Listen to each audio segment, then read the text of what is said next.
नमस्कार दोस्तों, इस वक्त एक बड़ी खबर दिल्ली से आ रही है। दरअसल दिल्ली सरकार ने कोविड महामारी के बढ़ते जो आंकड़े हैं उनको देखते हुए यह फैसला लिया था कि जो छठ महापर्व होने वाला है उसको लेकर उसको जो मनाए जाने की घाटों पर अनुमति देनी होती है उसको बैन कर दिया था। यानी कि भीड़ इकट्ठा होने की अनुमति नहीं दी थी इस छठ महापर्व को देखते हुए, क्योंकि ये आशंका थी कि जितनी ज्यादा भीड़ घाटों पर जाएगी उसकी वजह से कोरोना महामारी और तेजी से फैल सकती है। इस पर सियासत बहुत तेजी से हो रही थी, लेकिन इन सब सियासत के बीच हाई कोर्ट से बहुत बड़ी राहत दिल्ली सरकार को मिली है।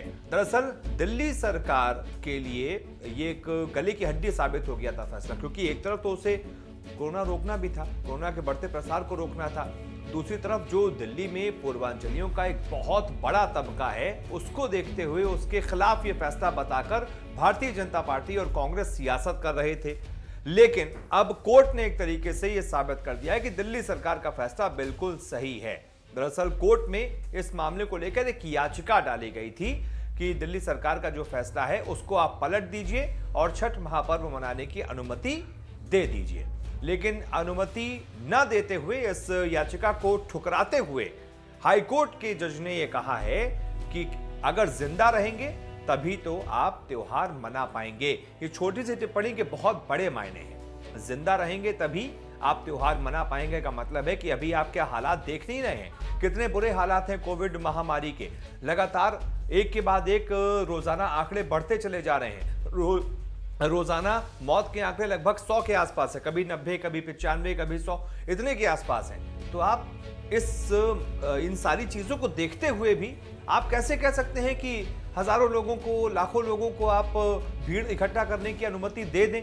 क्योंकि सबको पता है छठ महापर्व में घाटों के किनारे कितने लाखों लोगों की भीड़ देखने को मिलती है। और जाहिर सी बात है कि कोविड जिस तरीके की बीमारी है, एक से दूसरे, दूसरे से तीसरे कितनी तेजी से फैल रही है, और अगर ऐसे में अनुमति दे दी गई तो फिर लेने के देने पड़ जाएंगे। इसीलिए कोर्ट का एक तरीके से साथ मिला है दिल्ली सरकार को, और दिल्ली सरकार के लिए राहत की बात हो सकती है, क्योंकि जो विपक्ष है वो इस पर सियासत कर रहा था। भारतीय जनता पार्टी और कांग्रेस के नेता इस पूरे मुद्दे पर लगातार निशाना साध रहे थे। मनोज तिवारी ने तो कुछ अपशब्द तक कह दिए थे अरविंद केजरीवाल को, और निशाना साधा था क्योंकि उनको भी पता है वो सियासत कर रहे हैं पूर्वांचलियों के वोट के लिए। वो ऐसे दिखा रहे हैं कि दिल्ली सरकार जानबूझकर पूर्वांचलियों का इतना बड़ा त्योहार है, उनका सबसे बड़ा त्योहार है, तो उनको मनाने देना नहीं चाहती है। वो इस तरीके से उसे पेश कर रहे हैं। लेकिन दिल्ली हाईकोर्ट ने यह साबित कर दिया है कि नहीं, ऐसा कुछ नहीं है। वाकई में दिल्ली के हित में ही यह फैसला, हर दिल्ली वासी के हित में है यह फैसला, जो भी यहां पर रहता है उसके हित में है यह फैसला। जिंदा रहेंगे भाई तभी तो त्योहार मना पाएंगे।